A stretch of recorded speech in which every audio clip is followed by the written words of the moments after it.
my god, you guys. It is happening. What the freaking heck? Right now, it is Wednesday, May 14th, and I just got Miss Flo. I literally knew she was coming any second because yesterday, my back started killing me, and that is literally always my first sign of period. As well, yesterday I found like I was a little bit emotional, but then this morning, I was literally crying all morning. I drove to work. I'm at my office, as you can see, and I was just crying, literally listening to Hero by Enrique Iglesias. Like, I don't know what is wrong with me, but I was like, okay, this definitely means my period is coming. And because I'm at work, I look like crap. I wasn't expecting to be recording today, but good thing that I do have my camera. I literally just took a break and walked Kobe, and while I was walking him, I started getting cramps, and I was like, oh, I think she's here. So I literally like ran back, went to the washroom, and yep, she showed up. So I'm feeling good now because I know it's my period and I wasn't just crying for no reason. It was because my hormones. This is really crazy because this means we're starting our transfer cycle. I can't believe it. I literally can't believe it. I don't even have my tripod, so I literally need to just like put you on my water bottle. So today is actually only cycle day 28. So my cycle was slightly shorter this month, but I think it's because last month it was longer. I think last month, I can't remember, it was like 34 days, I believe. Usually on average, I'm about like 30 days pretty consistently, sometimes 31 days, but that was my first cycle post egg retrieval. So they told me it was probably going to be a little bit delayed. What I need to do is call my fertility clinic because they said day 1 of period, call, let them know that we're getting started. God, I'm nervous. I'm good, thank you. I'm actually just calling, so I am on the list for a May transfer, and I just got my period. Okay, I'm going to transfer you over to IVF nursing right now to report your day 1. They're the ones that can book you in, okay? Okay, perfect. 1 second, all right? Thank you. You have reached the IVF nursing line. Of course. Of course I had to leave a voicemail. I swear this happened when we were starting IVF, but it's fine. I know they're going to call me back right away. I'm so excited. Oh my god. I just want to cry and be happy. I need to text my friends. I already texted Alan, but I'm great, thank you. How are you? Good. I've never heard someone be so excited. I know. I get it. Oh my god, I've been waiting. I'm like, yes. Well, we're excited. All right. Everything looks good. Infectious leaf scans for both you and your partner up to date. I have your treatment plan here that you discussed with Dr. Steve in April. Okay. And your consents are signed, so you're good. You also repeated your TSH recently, which is good. Yep. It's within a normal range, so we can go ahead and book you for your start. Now, with it being an ovulatory protocol, there's not really anything that you do right now. Okay. If you're on the prenatal vitamin, you can keep taking that. If you are still on CoQ10, please discontinue it. Okay. It's funny because I just stopped taking it. And then what we typically do is we bring in our patients in on cycle day 10 as long as they run regular cycles. Okay. For their first bloodwork and ultrasound appointment. And then at that appointment, they meet with one of the nurses to go over their treatment plan and pick up any additional medication for the remainder of the cycle. Okay. If there are any financials that are due, they should be due that day. I don't think there will be, though, because you're funded and you would have already paid for everything at your IVF start appointment. Okay. Yep. But you will be paying for medication, and just bring your health card with you. Okay. I see here that you run every 30-day cycle. Yeah. Okay. So I'll have reception reach out to you and book you in for cycle day 10. Let me just quickly make sure that doesn't fall on a Saturday. Okay. You're full flow today, right? Yeah. Do you mind coming in on the Thursday instead of the Friday? Yeah, sure. It'll be cycle day 9. Yeah. This 22nd? Yes. Thursday. The 22nd. Okay. Okay. Yeah. And reception will call you to book you in for that appointment. Okay, perfect. So I'll just wait for them to call back. Yeah. Okay. Exactly. Sounds All right, good. we'll see you soon, hon. Thank Take you. care. Bye. Bye. But that's so weird. I don't know why she couldn't just transfer me. I have to wait for them to call me back. And I'm wondering if they want to bring me in early because I have so many follicles.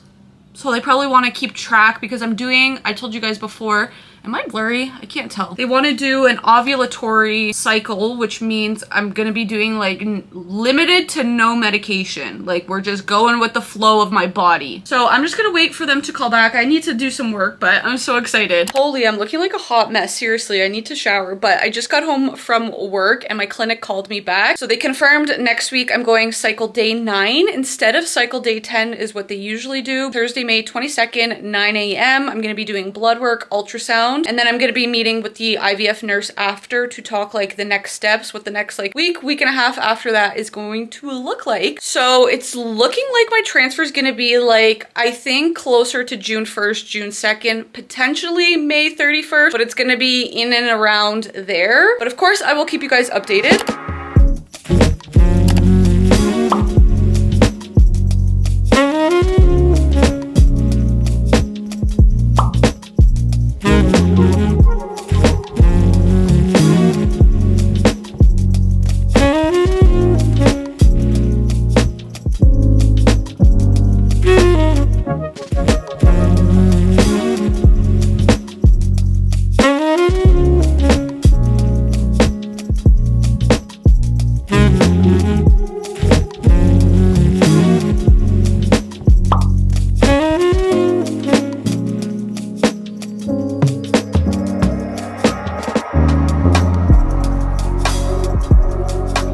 Hello you guys, happy Thursday. It is May 22nd and I just had my first appointment with the fertility clinic for our transfer. My appointment was at 9 a.m. and I just got out. It is 10:15. It took so long. The actual testing I had to do itself was quick. I went for blood work and I did an ultrasound and I was in and out of that within like 10-15 minutes. And then they put me in a room to wait to speak to an IVF nurse. And I swear to God, I was waiting for like almost 45 minutes. At one point, an ultrasound tech came in and she was like, well, hey, what's your last name? And then I told her and she was like, wow, you're still waiting? And I was like, yes. So she's like, okay, I'm gonna go find an IVF nurse and find out what the heck is going on. And then she came back and she was like, okay, somebody's coming to see you in a couple minutes. And then the IVF nurse came in. She honestly didn't say much because I am still early. They're seeing a bunch of follicles, but not a very dominant one yet, which obviously makes sense because I'm only on cycle day 9. She wants me to come back on Sunday, which will be cycle day 12 to do just blood work. And then again on cycle day 13, which will be Monday, to do blood work and ultrasound. She said at that point I should have a very dominant follicle because I do typically ovulate around like cycle day 15. She also did mention my uterine lining is at a 5 right now. She said that is average and it is where it should be. By the time ovulation comes, I should be at about an 8. So hopefully that continues to be really good. She did mention they may have me do a trigger shot, but we will talk about that more on Monday, just so that they can kind of control my ovulation a little bit more. And then I will be doing vaginal suppositories of progesterone starting once I ovulate. So again, she said I'm going to meet with her on Monday after ultrasound and blood work to discuss these things a little bit more. But for right now, she said just relax for the next couple of days and just let my body kind of do its thing. As you saw this morning, I am also starting to track my hormones with the Mira hormone monitor. That way I can kind of keep an eye on it myself. I do need to head to my office, but before that, I am going to go drop a little care package off to like somebody I met through social media through like IVF. I put it in a little baggie because it's raining and I don't want it to get soaked. I have to leave it on her porch because Alan's done his portion of the IVF and we still have pretty much like a whole case of his prenatals. I posted them on my Instagram and I said like if any of my followers want this for their husband or their boyfriend or whatever, and this girl was like, yes, I'll take it. And conveniently she lives in Burlington where my fertility clinic is, so I threw that in the bag. I also put a pregnancy test and I just wrote a little note and I said, because I know these are expensive. And then she also did tell me through like conversation that she works at the hospital, so I did put 2 Alani Nu energy drinks in there. And then I just wrote a little note saying, because you told me you work at a hospital, maybe you will need this on a busy crazy day. So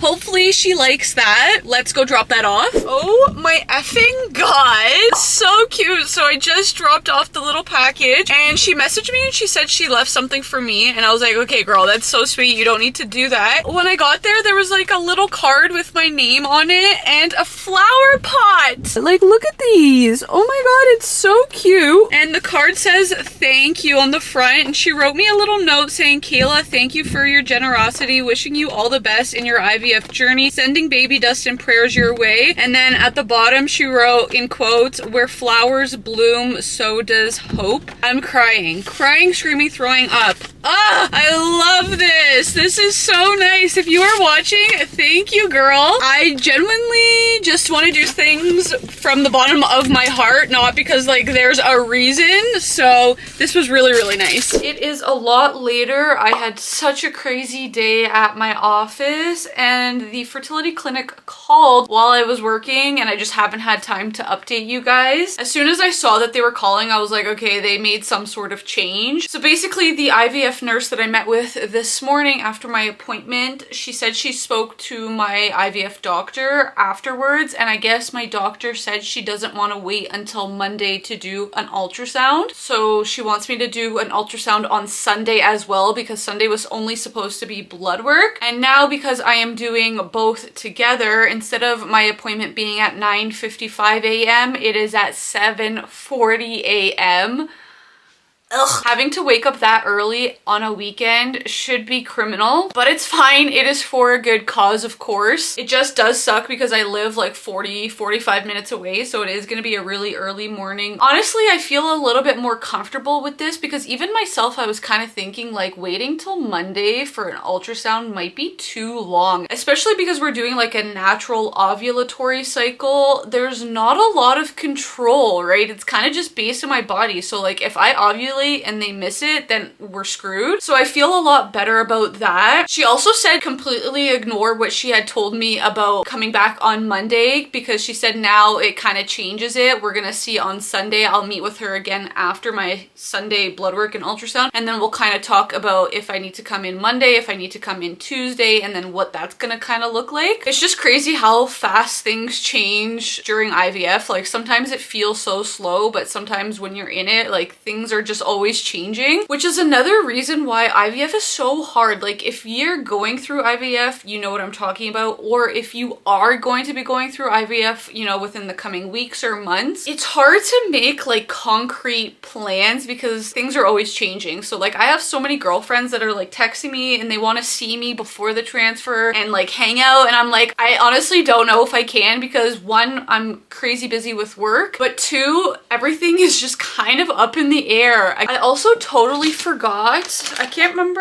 I would have mentioned when I was doing my stims, but I have extra orgalutran that I purchased that I never ended up using. It doesn't expire until, when does it expire? February 2026. So I meant to bring this to my clinic today to donate it, but I forgot it. I was thinking about it on the way home and I was like, shit. So I'm gonna actually leave this out somewhere on my dresser so I don't forget it again when I go on Sunday. I'm pretty sure in Canada it's illegal to resell fertility medication, maybe even medication in general. I'm not sure about that, but I know fertility medication you're not allowed to. You have to donate it. So I'm just gonna bring it back to my clinic, and they, I believe, donate it to local hospitals for the oncology units. And because I am familiar with that, my mom had cancer. That's what she ended up passing away from. Oncology is like the cancer treatments or the cancer level in hospitals. So I know that this will be going to a good cause, and it's expensive medication. I think these two orgalutrans were like $300 or $400 total. So I know it's gonna go to somebody who really needs it.